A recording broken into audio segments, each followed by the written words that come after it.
Here's another sample problem writing a skeleton equation. We're just trying to kind of model the reaction. What are the reactants? What are the products? And eventually we'll be able to write these fancy balanced equations. But this is kind of step one. So as I read the description of the reaction, I'm looking for some keywords, like something reacts with something, something is added to something else, something is produced, something is formed. That helps me to figure out what's a reactant and what's a product. I have solid sodium hydrogen carbonate that reacts with aqueous hydrochloric acid. So that reacts with kind of hints that these are my reactants. Sodium hydrogen carbonate is also known as baking soda.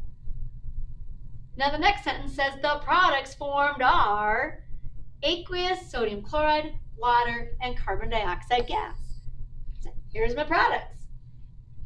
So the next thing I would do is write these as formulas. So blast from the past. I think formula writing is one of the most important skills that we learn first semester. And it's still coming back to haunt you, right? So if the formula writing is a little bit foggy, don't worry, we're going to have lots of practice. So it's going to come back, I guarantee. Sodium is a +1 ion, and you might have that written in on your periodic table on the back cover of your textbook. Now, the hydrogen carbonate is a polyatomic ion. Its symbol is HCO3, and the whole thing has a charge of -1. So +1, -1, it's neutral. Things like this, you'll probably want to look up on page 98. That's the polyatomic ion chart. So they're going to come up a lot because they actually are really common, but you don't have to have them memorized. Just recognize when I need to look them up. That ATE ending is the giveaway. That's when I need to go to my polyatomic chart. And then you can look up the symbol and the charge. On the product side, I think these are pretty manageable. We know sodium chloride +1, -1, water, and CO2. And again, we can put those little phases in, those phase symbols, just to give a little bit more information to the reader. If somebody were going to experience this in the lab, they might see like bubbles forming because one of the products is a gas. Awesome. Then I can put all my little symbols into an equation. My reactants yield or produce my products. Not bad, right? All right, so here's one more example. Number 5. Sulfur burns in oxygen to form sulfur dioxide. Write a skeleton equation for this chemical reaction. All right, well, there's sulfur, and that would be, might write it as words first. When something burns in oxygen, that definitely means that it's reacting with oxygen to form sulfur dioxide.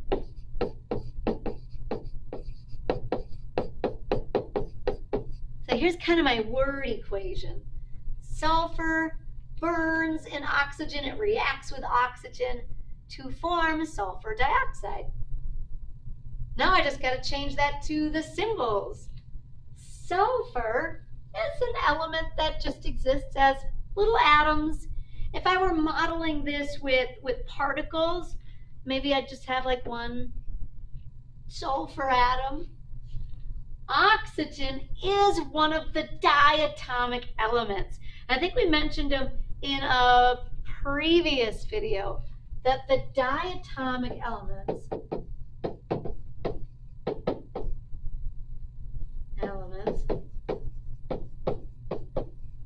are hydrogen, and then over into the nonmetals, it's like nitrogen, oxygen, fluorine, chlorine, bromine, iodine, and astatine.